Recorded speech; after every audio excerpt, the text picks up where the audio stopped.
kasus yang paling menarik, saya pernah dapat pasien itu 3 tahun. Jadi dia datang ke Umur 3 tahun? Bukan, sudah 3 tahun Sudah stroke. 3 tahun stroke. The very interesting thing adalah dia tuh datang masuk ke poli, dok saya lumpuh separuh badan. Oh iya Bapak, sejak kapan? Sejak 3 tahun. Pikiran saya sudah pernah berobat. Iya. Nah ternyata ketika saya tanya sudah pernah berobat atau belum, belum pernah sama sekali.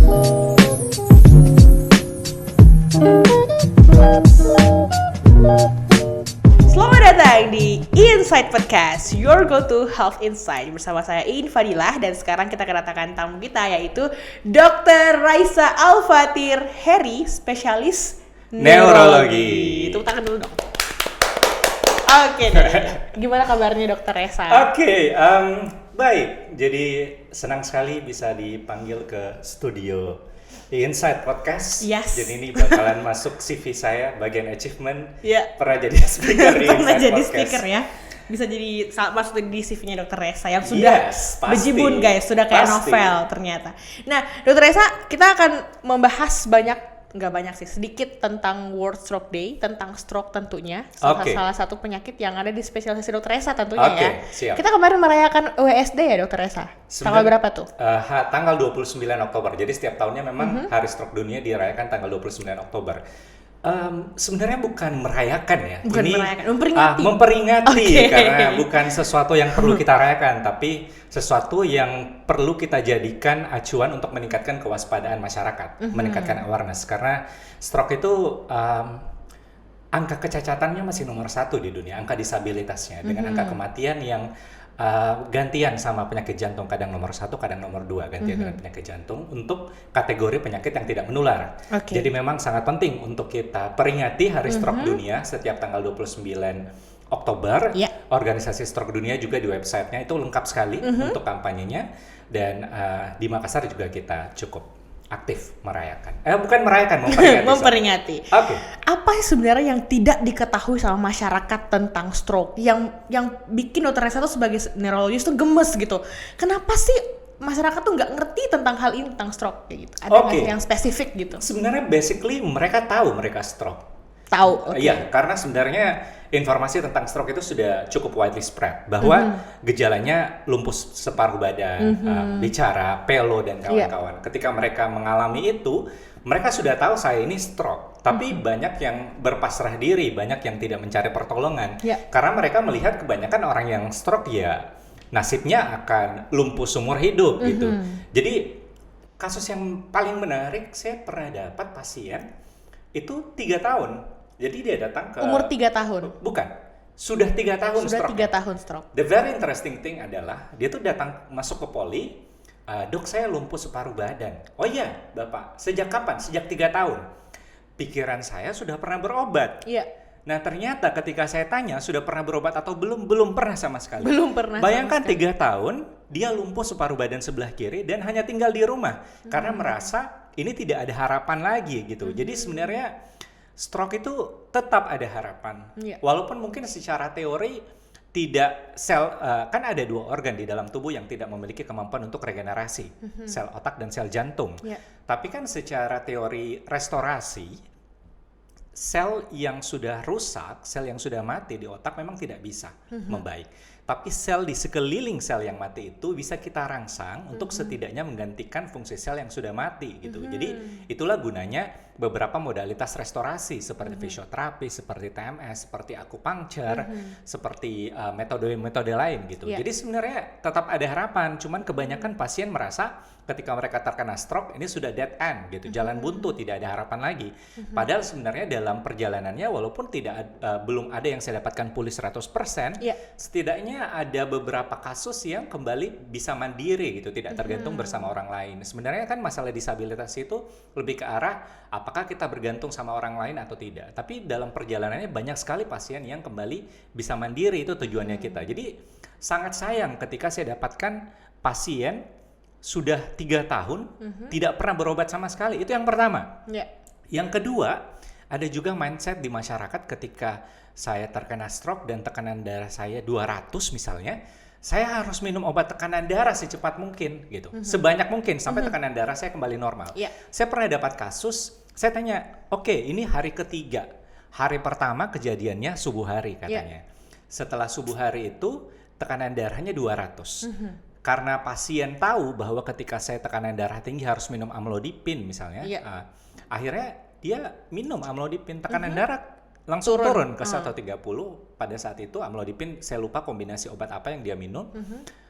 Tapi akhirnya dari kekuatan yang sebenarnya masih bisa diangkat lengannya, datang ke saya hari ketiga itu lengannya sudah tidak bisa diangkat lagi gitu. Jadi sebenarnya kalau kemarin kita sudah lakukan Instagram Live dalam rangka Hari Stroke Sedunia, prinsipnya gini, kalau misalnya terkena serangan stroke, yang perlu diketahui masyarakat adalah langsung ke rumah sakit, jangan macam-macam, jangan minum obat apapun sebelum diperiksa oleh dokter gitu.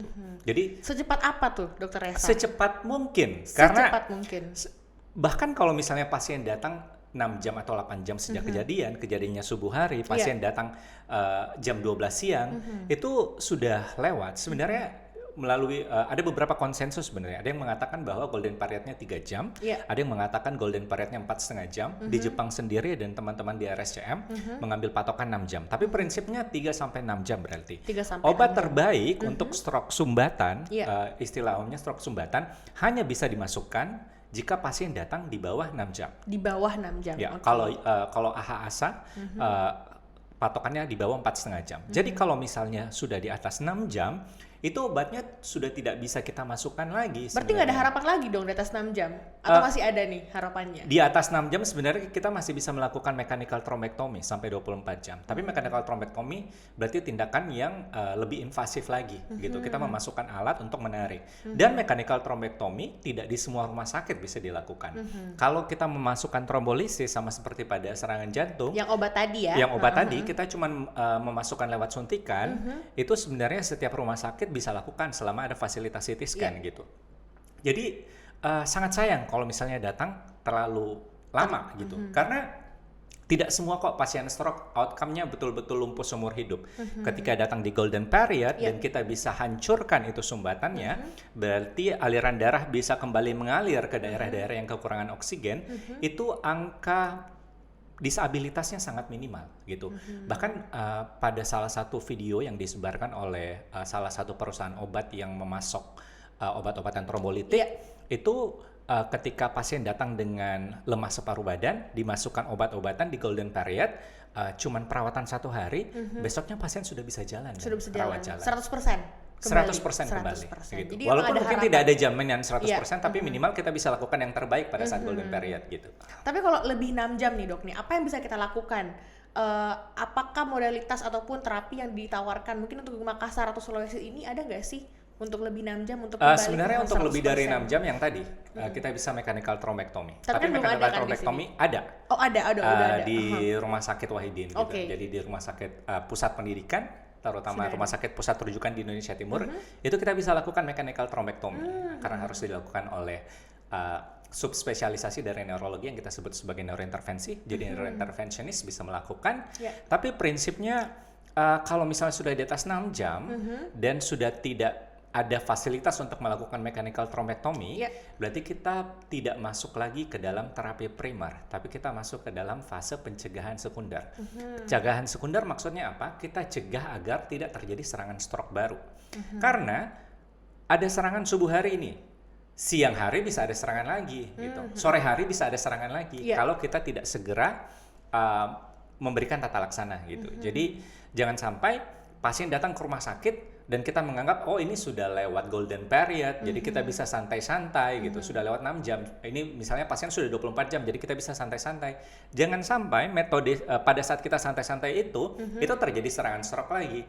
Apalagi pada kasus di mana pasien misalnya ada kelainan jantung, kelainan irama seperti atrial fibrilasi misalnya. Pada kelainan jantung seperti tipe atrial fibrilasi itu atau kelainan katup, itu bisa terjadi gumpalan di jantung. Nah, gumpalan darah di jantung ini tergantung dia mau jalan-jalan kemana. Kalau dia jalan-jalan ke pembuluh darah jantung, jadinya serangan jantung. Kalau jalan-jalan ke pembuluh darah kaki, jadinya penyakit arteri perifer, gitu. Jadinya sumbatan, kakinya bisa kekurangan oksigen. Kalau jalan-jalan ke pembuluh darah otak, ya jadinya stroke lagi. Nah, selama kita tidak tata laksana penyebab utamanya, ini bisa terjadi serangan stroke ulang gitu dalam waktu yang berdekatan. Jadi memang kadang pasien masuk kok kekuatannya masih bagus, tiba-tiba beberapa jam kemudian kok tambah turun, besoknya kok tambah turun. Nah itu kita harus evaluasi apakah tata laksana kita sudah tepat untuk fase akut atau tidak gitu.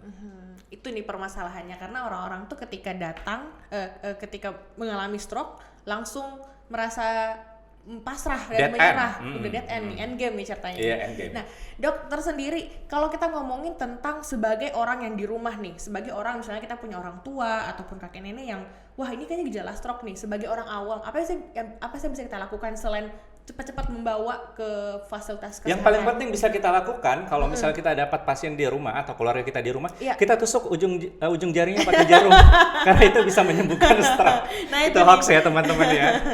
Itu mitos yang berkembang di masyarakat. Masih disebarkan sampai sekarang, masih di forward sampai sekarang dan masih dipercaya sampai sekarang meskipun seluruh dokter spesialis saraf, teman-teman dokter umum dan kawan-kawan sudah beberapa kali mengklarifikasi bahwa itu hoax sebenarnya. Tapi itu masih dipercaya. Tapi prinsipnya gini, kalau misalnya ada pasien atau ada keluarga kita yang kita curiga, oh ini sepertinya gejala stroke, nggak ada yang bisa kita lakukan selain membawa ke rumah sakit saat itu juga. Nggak usah ada manuver macam-macam, nggak usah tusuk telinga, tusuk ujung jari, kan sumbatan katanya. Sumbatan akhirnya katanya bisa mengalir gitu, bisa lancar, itu luar biasa, tapi dipercaya. Gitu. Nah, jadi langsung bawa ke rumah sakit. Tidak ada istilah harus cari asuransi dulu, BPJS-nya di mana, naik mobil apa, pakaiannya yang dibawa apa gitu. Nggak ada, karena kita cuma punya waktu 4,5 jam. Lewat dari 4,5 jam, obat terbaik tidak bisa dimasukkan. Jadi prinsipnya, kalau misalnya menemukan pasien atau ada keluarga atau ada kerabat atau ada rekan kerja di kantor tiba-tiba terkena serangan stroke, langsung bawa ke rumah sakit. Tidak usah menunggu, langsung bawa ke rumah sakit dimanapun gitu. Kalau misalnya bisa di pusat rujukan, sebaiknya di pusat rujukan karena bisa langsung dimasukkan obat tanpa macam-macam gitu. Yang harus kita tahu juga gejalanya, karena banyak orang yang merasa, oh kalau misalnya stroke gejalanya adalah lumpuh separuh badan. Nah, atau bicara pelo. Atau bicara pelo misalnya, tiba-tiba awalnya lancar, bisa bilang R gitu. Tiba-tiba kok ular lari lurusnya tidak lancar gitu. Tiba-tiba kok artikulasinya tidak bisa lancar. Padahal bukan cuma itu. Karena otak kita itu mengatur segala macam aktivitas. Di otak kita itu mengatur raba rasa, mengatur buang air kecil, buang air besar, mengatur memori, mengatur gerakan bola mata, mengatur gerakan lidah, mengatur gerakan tangan kaki, dan semuanya gitu. Jadi tergantung daerah otak mana yang mengalami sumbatan. Jadi nggak harus lemah separuh badan? Nggak harus lemah separuh badan. Tapi secara prevalensi, secara angka kejadian, memang paling sering terjadi sumbatan, bahasa medisnya kita sebut sebagai cabang dari arteri cerebri media, paling sering di arteri lenticulus striata. Tapi itu secara prevalensi. Tapi banyak sekali pasien stroke yang datang bukan karena lemah separuh badan. Ada yang kekuatannya normal, tapi dia merasa kram kesemutan di separuh tubuh. Itu bisa. Cuma kram-kram ya, tapi masih bisa berfungsi normal. Ada juga yang datang yang lumpuh cuman kaki kanan saja, tangan kanan tidak lumpuh sama sekali. Nah itu bisa saja tergantung pembuluh darah mana yang kena. Ada juga cuman yang tangan, kita sebut sebagai monoparesis, itu juga bisa stroke. Minum tersedak bisa nggak? Minum tersedak exactly bisa, terutama di daerah batang otak, karena itu mempengaruhi saraf-saraf yang mempersarafi daerah pencernaan gitu. Jadi minum tersedak bisa, atau bisa di daerah otak besar tapi bilateral kedua sisi, itu juga bisa minum tersedak. Kalau misalnya minum tersedak itu biasanya makannya masih bagus. Oh, makannya bagus. Makannya bagus. Menelan nasi, menelan makanan itu bisa. Tapi ketika menelan air itu tersedak gitu. Nah itu biasanya kita sebut sebagai disfagia neurologis. Jadi ketidakmampuan untuk menelan karena penyakit saraf gitu. Bisa juga orang datang kok tiba-tiba gangguan memori gitu. Kata kuncinya adalah tiba-tiba. Kalau gangguan memorinya berlangsung selama beberapa tahun, pasien sudah tua dan secara perlahan, mungkin bukan. Tapi kalau misalnya tiba-tiba itu bisa saja stroke. Ada juga buta mungkin ya dokter ya, bisa nggak? Buta tiba-tiba gitu. Kalau misalnya sumbatan di daerah arteri leher, pembuluh darah leher, atau ada arteri optalmika yang memberikan suplai darah ke mata, kalau misalnya tersumbat ya tentu buta. Ada orang yang lapangan pandang bermasalah, ada orang yang kok saya cuma bisa lihat di bagian depan, tapi bagian pinggir kanan dan pinggir kiri gelap gitu. Itu bisa saja sumbatan. Ada juga yang tiba-tiba pendengaran terganggu, ada yang tiba-tiba merasa tidak seimbang, jalan jatuh, sempoyongan. Gitu ya? Itu semuanya bisa. Jadi variasi sekali. Seluruh daerah di otak itu bisa mengalami sumbatan. Berarti seluruh daerah di otak bisa memberikan gejala klinis stroke, termasuk permasalahan-permasalahan tadi seperti gangguan keseimbangan dan kawan-kawan. Jadi tergantung sumbatannya di daerah mana. Tapi memang secara prevalensi paling sering adalah kelumpuhan ekstremitas. Gitu. Tapi stroke tadi itu seperti masuk ke hutan rimba ya, kita bisa menemukan banyak sekali gejala-gejala dari stroke, dan yang ketahuan sama masyarakat itu cuma 2 nih, antara dia lumpuh atau dia bicaranya nggak jelas kayak gitu. Nah sekarang Dok, kita bicara tentang mitos-mitos yang ada di seputar stroke nih. Kadang-kadang kita udah tahu tantangannya gimana, udah tahu harus bawa kemana. Nah kadang-kadang pasien itu berpikir, oh ya nanti saya stroke itu pas saya udah tua. Kalau saya masih muda, saya kayaknya belum waktunya deh kena stroke. Bener nggak sih Dok kayak gitu? Oh itu udah jelas tipu-tipu ya. Jadi kalau misalnya cuma bisa terkena di usia tua, berarti yang punya pembuluh darah cuma orang tua. Orang muda belum punya pembuluh darah. Kemarin di Instagram Live Heart Stroke Sedunia, salah satu spesialis saraf itu mengatakan dia pernah mendapatkan pasien stroke usia 3 tahun. Usia 3 tahun Dok? Usia 3 tahun. Jadi usia 3 tahun, anak ini tiba-tiba lumpuh separuh badan gitu. Kasihan ya masih anak-anak usia 3 tahun. Tapi umumnya kalau usia muda itu memang ada kelainan pembuluh darah. Atau kelainan dari lahir ya berarti? Dari lahir. Atau kelainan anatomi pembuluh darah. Jadi bentuk-bentuk pembuluh darahnya macam-macam sehingga kecenderungan terjadinya sumbatan itu lebih tinggi. Tapi prinsipnya usia berapapun gitu. Kita bukan cuma bicara masalah stroke sumbatan, tapi masalah stroke perdarahan juga. Ada orang yang pembuluh darah otaknya itu ada seperti kantong, kita sebut sebagai aneurisma. Ada yang arteriovenous malformation, malformasi arteri vena. Jadi pembuluh darah balik dan pembuluh darah yang ke jantung itu bersambungan gitu. Seharusnya tidak seperti itu. Seharusnya ada kapiler kan di tengahnya, ada arteriol dan venul gitu. Jadi kelainan-kelainan pembuluh darah membuat dinding pembuluh darahnya lebih rentan untuk ruptur, lebih rentan untuk pecah. Jadinya bisa terjadi perdarahan. Itu kalau misalnya di stroke perdarahan. Tapi sebenarnya kalau kita hitung-hitung perbandingan antara stroke sumbatan dan stroke perdarahan, stroke sumbatan itu 80 sampai 85% kasus. Kalau stroke perdarahan cuma 10 sampai 15% kasus. Dikit ya. Tapi dari segi angka kematian, stroke perdarahan angka kematiannya lebih tinggi, tingkat mortalitasnya lebih tinggi. Kalau stroke sumbatan tingkat mortalitas lebih rendah. Tapi dari segi perbaikan fungsi kekuatan ekstremitas, pada kasus stroke perdarahan cenderung lebih baik daripada stroke sumbatan, karena stroke sumbatan kan selnya sudah mati gitu. Kalau stroke perdarahan belum tentu mati gitu. Kalau misalnya darahnya menyerap itu bisa diperbaiki lagi. Tapi tergantung secepat apa. Tergantung secepat apa penanganannya. Iya. Oke Dok.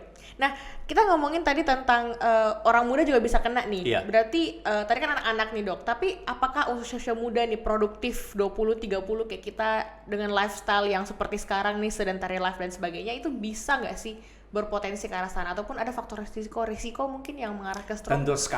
Tentu saja bisa netizen sekalian. Jadi dengan faktor risiko sekarang, bahkan sebenarnya banyak orang tua yang gaya hidupnya lebih sehat dibanding kita ya. Betul. Karena mereka ada di era di mana dulunya mereka tidak dimanjakan oleh teknologi gitu. Sekarang kan Society 5.0 ya.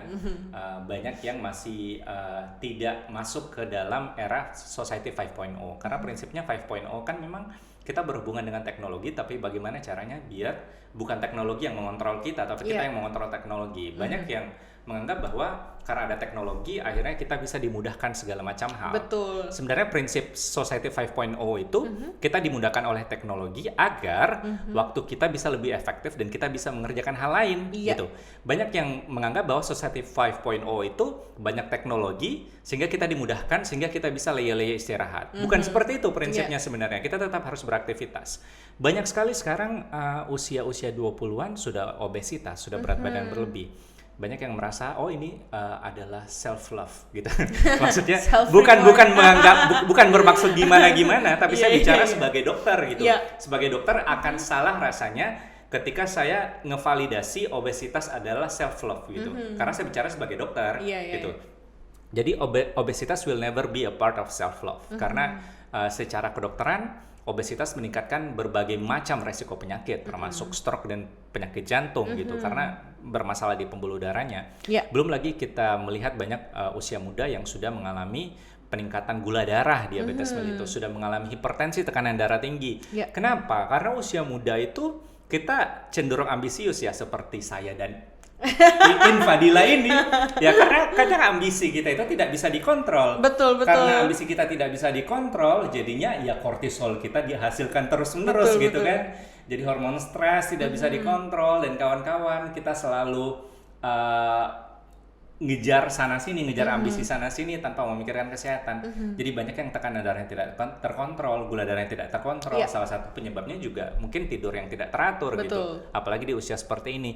Jadi banyak sekali faktor resiko yang bisa kita temukan di usia muda sehingga meningkatkan kecenderungan kita untuk mengalami stroke di usia muda gitu. Jadi jangan sampai kita mengejar sana sini tapi usia kita tidak sampai pada usia di mana kita bisa menikmati apa yang kita kejar sekarang gitu. Oke.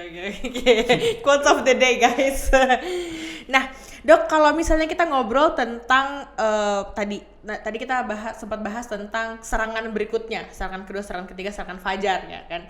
Nah, apakah yang bisa kita lakukan nih untuk mencegah tadi? Apakah memang kita harus kasih tahu pasien nih bahwa kayaknya bapak atau ibu harus minum obat seumur hidup? Itu kan suatu vonis yang sangat tidak nyaman gitu untuk pasien dan keluarga. Gimana sih, Dok? Itu salah satu ekspresi yang tidak bisa dilupakan ya dari pasien ketika kita mengatakan bapak ibu ini obatnya diminum seumur hidup. Itu ekspresinya wow, luar biasa, seakan-akan betul-betul hidupnya akan habis minum obat. Padahal kan minum obat paling yang diminum seumur hidup itu sekali sehari, 2 kali sehari, selebihnya kan bisa aktivitas normal gitu. Jadi daripada sakit-sakitan, ya mending minum obat gitu. Jadi sebenarnya untuk mencegah itu kita harus mengontrol faktor resiko. Banyak yang merasa orang tua saya mengalami stroke, berarti saya bakalan mengalami stroke juga gitu. Orang tua saya gula darahnya tinggi, penderita diabetes mellitus, ya sudahlah saya pasrah aja gitu. Karena saya bakalan diabetes mellitus. Tidak seperti itu, Maimunah gitu kan. Jadi semua bisa kita kontrol dengan gaya hidup yang sehat, dengan aktivitas fisik yang teratur, dengan makan yang sehat gitu, dengan pikiran yang positif dan kawan-kawan, dan meminum obat kalau memang kita memiliki faktor resiko. Jadi jangan sampai kita sudah gaya hidup sehat tapi gula darahnya masih tinggi misalnya, tekanan darah masih tinggi, itu berarti kita harus meminum obat gitu. Jadi jangan pernah merasa bahwa obat ini bakalan mengganggu metabolisme saya ke depannya gitu. Dalam pemberian obat kita selalu mempertimbangkan manfaat versus resiko kan. Kalau kita bicara obat apa sih yang paling aman, ya mungkin paracetamol ya. Karena ibu hamil boleh, ibu menyusui boleh, tapi paracetamol ada juga orang yang alergi. Paracetamol ada juga orang yang mengalami efek samping. Jadi semua obat ada manfaat versus resikonya. Tapi ketika kita sudah menyarankan bahwa bapak ibu perlu meminum obat ini seumur hidup, berarti dokternya sudah mempertimbangkan bahwa manfaat itu lebih tinggi dibandingkan resiko. Yang salah adalah kalau obatnya sudah divonis minum seumur hidup tapi tidak pernah kontrol ke dokter. Karena ketika kita sudah vonis seumur hidup, berarti dokter punya tanggung jawab untuk mengontrol segala macam efek samping yang muncul dari obat itu.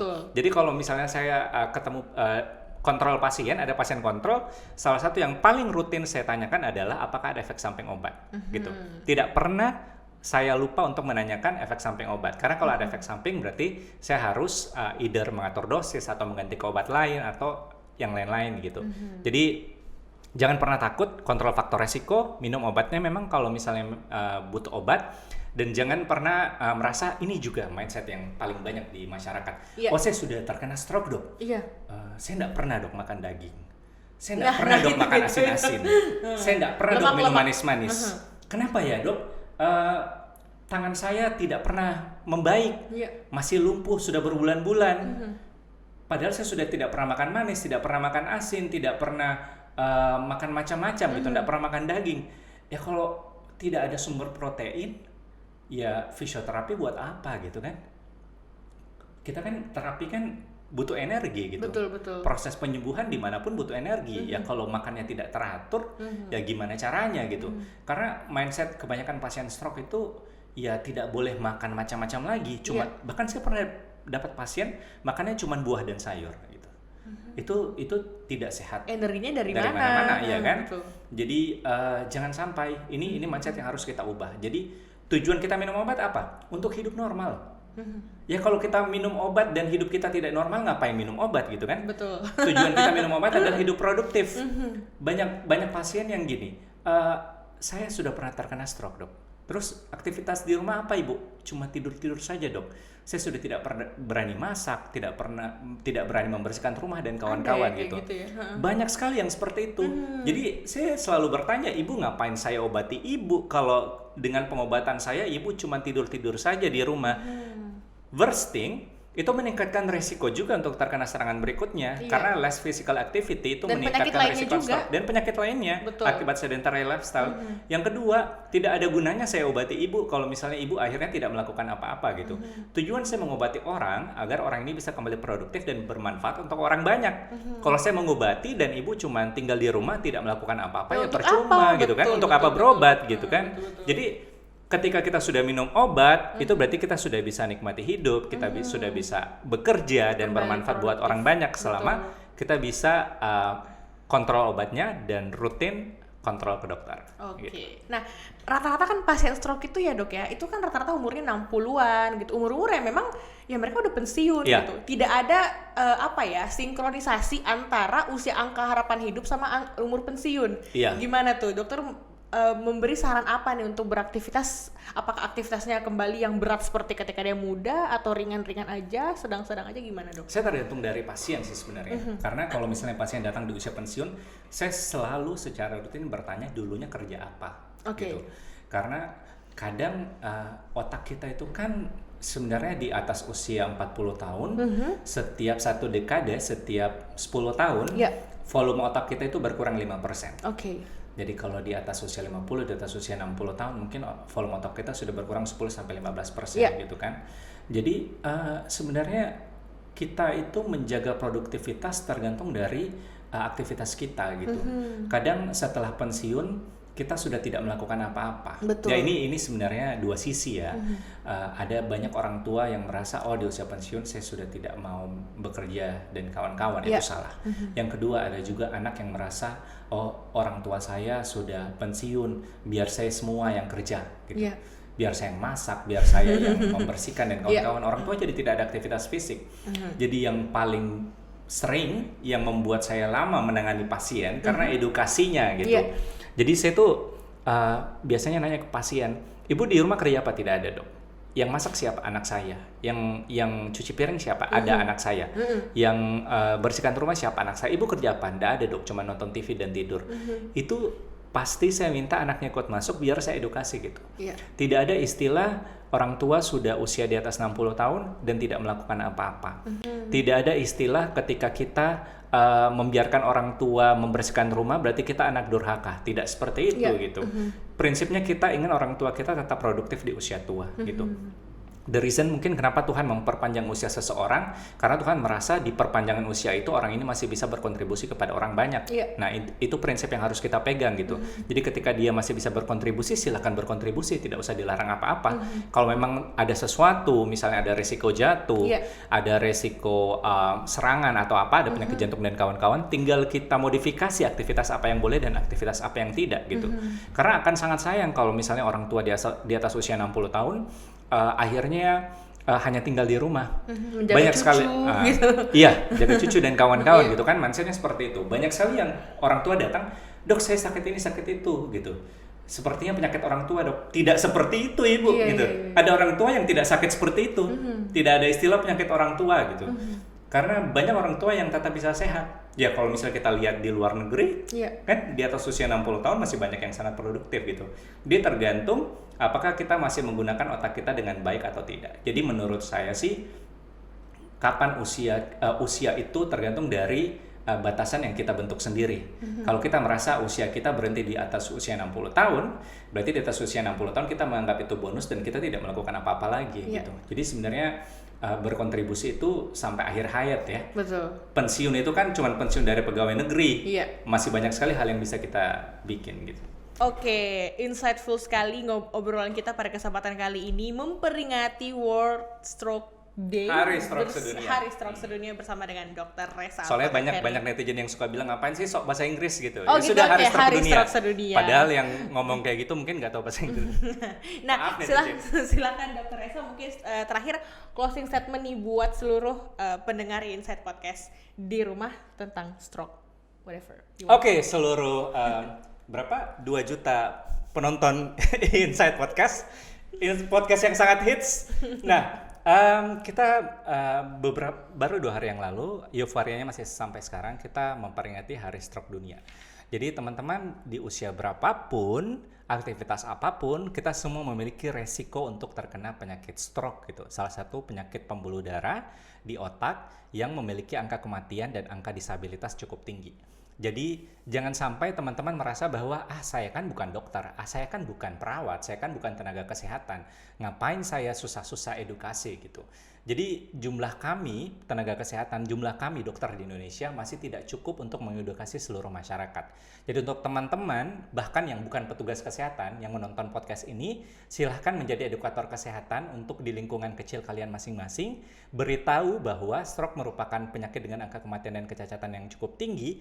Jadi kalau misalnya ada tanda-tanda ke arah sana, ada tanda-tanda serangan stroke, langsung ke rumah sakit. Jangan cari obat macam-macam, jangan cari baju macam-macam, jangan cari kendaraan macam-macam. Langsung ke rumah sakit saat itu juga yang ada spesialis sarafnya biar bisa ditangani sehingga kita bisa sama-sama menurunkan angka disabilitas, angka mortalitas, dan tentu angka kejadian stroke secara global.